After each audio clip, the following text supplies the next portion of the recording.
Hi, this is Jake at Canadian Cutting Edge, and today I've got a German knife for you. This is a C.J. Herbertz, and the model number is 221612, 221612. I know of no name for this knife, and the only location I've seen it to purchase is on eBay. So if you're looking for this, I'll put a link to the eBay store below. And for now, we're just going to take a good close look at this thing at our tabletop.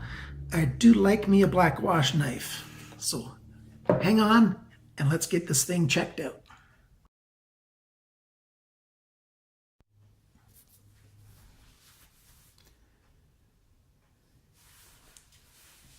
All right, the knife is sitting before you is a sort of a mid-size to a large size pocket knife. We've got a blade that's a little over 3 inches, 3 and about 3/8 of an inch long of a cutting edge. It's 8.5 centimeters of cutting and it's about the same from the end of the knife to the tip. End of the handle to the tip of the blade. Your handle is right around 12 centimeters. That's about 4 3/4 inches. And the blade this way is like 1.25 inches, roughly. 2.6 millimeters thick. That's about 1/10 of an inch thick on the spine of the blade. And it's 152 grams. That's about 5.4 ounces. And that's probably enough of the specs, isn't it? We don't buy our knives because of the specs, not generally. Most of us who collect knives, we buy a knife because it looks good. And once it looks good, it has to pass the feel good category. And after that, it's got to pass the cut good measurements. And once all three are met, most of us are fairly satisfied with the knives. So to start with, this knife does feel good and flick pretty good, even though it has just 2 of those white nylon washers. Let's see if I can get it at an angle so you can see them. May or may not work easily. No, I don't think so. But it just has those white nylon washers in there, which isn't all bad, but it's not great either. When it's closed, the lockup is pretty close to perfectly centered, the way I like it. An all dark knife like this is hard to show on video because there's no contrast here. Everything's sort of stonewashed the same, and on the video it sort of just all blends together. So I'm sorry about that, but it just is what it is, and I'll try to do the best I can with the lighting that I have by tilting it in whatever way possible. Okay, so we've got that. We've got a liner lock. So we've got a steel scale on this side, a steel scale on the outside, and then a liner lock on the left side as well. Open pillar construction with 3D pillars. So they've got some shape to them. There we go. You can sort of see that they've got that sort of very typical kind of shape for pillars if they're other than just a standard cylinder. Right off the bat, let's cover the negatives before we go too far ahead. The clip. I really like that it's a nice super deep carry clip. It's a little weak though, and with everything else being black washed, I really wish they would have given us a black washed clip. That would have been nice. So that's negative number 1. Negative number 2 is this blade steel is 7CR13. They didn't even come up with the standard 8CR13. That's very common on an entry-level blade.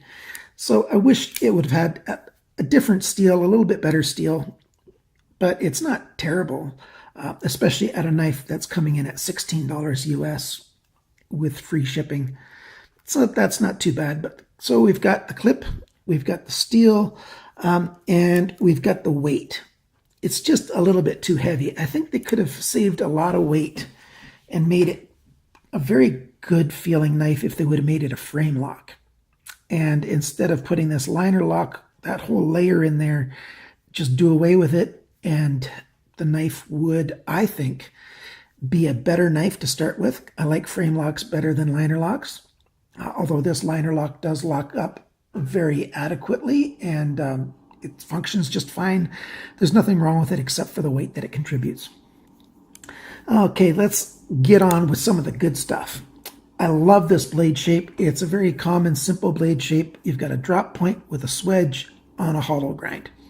Big belly, just a short area flat. You might even say there's a tiny bit of recurve there, but I don't know if I'd really call that a recurve or not. It just comes out a little bit right here. They did a good job with doing this stone wash. It's nice and even all over. It feels good. Somehow I'm just very attracted to how stone wash feels in the hand. But this black stone wash is nice and consistent. I like how they did these cutouts to save weight and add sort of some pizzazz to how the handle looks.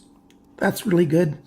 I like how they did not use any jimping except for on this liner lock here, because this knife doesn't need it. It feels so good in the hand just with the shape. Coming out to the swell here at the handle keeps it safe in your hand. You don't really need any jimping anywhere on here. And it feels good in my size hand, and a larger hand would just have the pinky come out over here, or you can just go back and lock your second finger in that little bit of a spot there and to give yourself a little bit extra reach on this knife, and it feels good that way. I like how although they made a decorative kind of thing with these holes around the pivot adjustment screw, they put in a proper Torx there as well, and it's not all chewed up like a lot of inexpensive knives are. The other screws here are Allen instead of Torx, and they look good. This one looks like it had just a little bit, somebody slipped a little bit when they were tightening it up, and there's a tiny bit of damage there. Hardly anything at all, nothing worth writing home about. So that's nice. I like that. It's easy to take apart and put back together because of that. I would have liked a hidden stop pin instead of having them come out, but this isn't bad at all either, the way this stop pin comes out on the side of the scales here. The thumb studs are all black. I wish they would have stonewashed those. I think it'll wear a little bit over time on this edge here and start to look more like it belongs on this knife. But right now they stand out just a little bit too much, but yeah, it's not a real biggie. The thumb studs are just a nice size, shape, and length that it's easy to open the knife. They had room. The thumb studs don't come close at all to the handle anywhere on the opening, so I wish they would have moved it up maybe 1/8 of an inch, maybe 3/16 of an inch. That way it still would have been easy enough to open the knife, but it would have taken that thumb stud out of the line of travel when you're cutting something. I've only noticed that recently thanks to another reviewer online who mentioned how, the thumb studs, if they come out too far, they just get in the way of cutting through anything big. It doesn't have to be hard and stuff, but just imagine cutting an apple, and if your thumb stud was out here, your apple would go halfway through and hit the thumb stud. That's no good. So this one's not terrible, but it's not great as well with those thumb studs. The lanyard holes work. They're totally functional, completely adequate. Nothing wrong with that. And I like how they're nice and close to the end. What else do I like about this knife? It cuts pretty well. When I started this channel, I mentioned that I wasn't going to do any cutting tests. I wasn't going to demonstrate how well or unwell a knife cuts. I still don't really like doing the cutting tests that much. It's a philosophical reason. It really doesn't, some of you are really going to disagree with me on this, but here we go. It really doesn't matter how the knife comes from the factory. Do I want it to come sharp? Yes, I do. But I can sharpen it.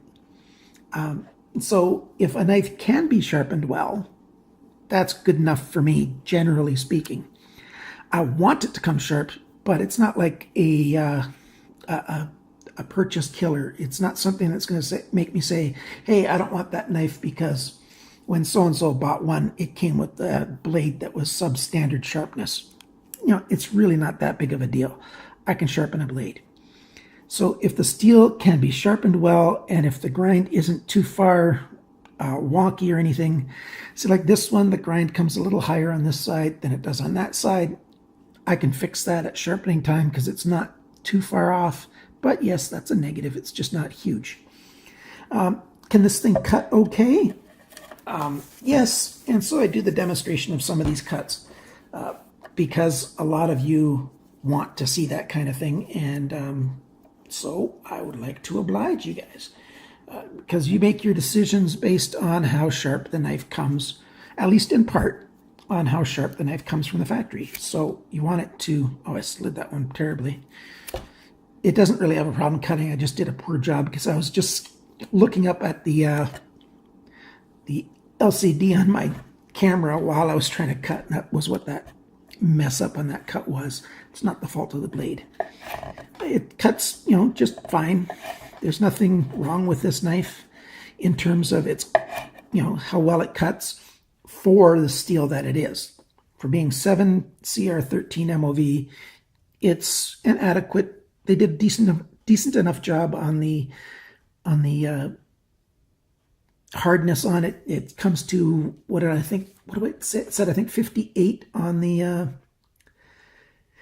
website for the Rockwell hardness on this, which is quite hard actually.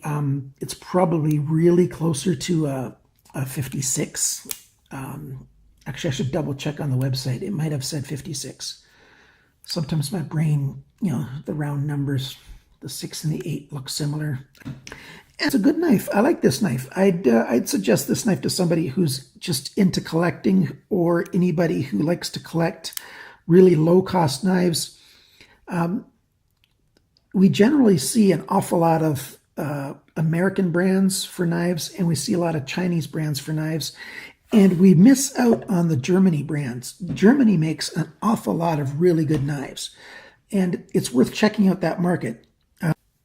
The Herbertz brand is made in, I'm probably going to butcher the name, Solingen, Germany, which is their knife center for Germany.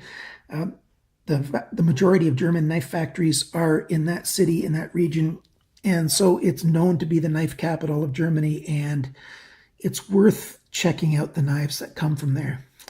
And this knife is one that I recommend. If you'd seen my channel, there's only one other Herbertz that I've done a review of,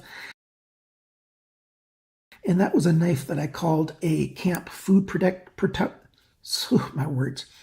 I called it a camp food production knife. It was great for slicing and dicing and preparing food. Had a really long flat grind blade that sort of had a fairly blunt end, and it was just really good for food production. This one's a really good EDC style knife if you don't mind that little bit extra weight. So there you go, the Herbertz 221612, 22162. I'll put it down in the description with the link. Go there to find it. It's a reasonable knife. I recommend it. Thanks for watching. If you like this video, please click on like, share it with your friends. If you know anybody who you think might be interested in this knife or this video, and please comment and share your opinions and your thoughts and any ideas that you have or any questions for anything that you think I might have missed or not covered adequately. I'm happy to answer all the comments and questions. Whatever you do though, my left hand with this knife, I just haven't got very good at flicking it open. I got it that time. Remember, always cut towards your chum, the guy beside you, and not your thumb. Bye now.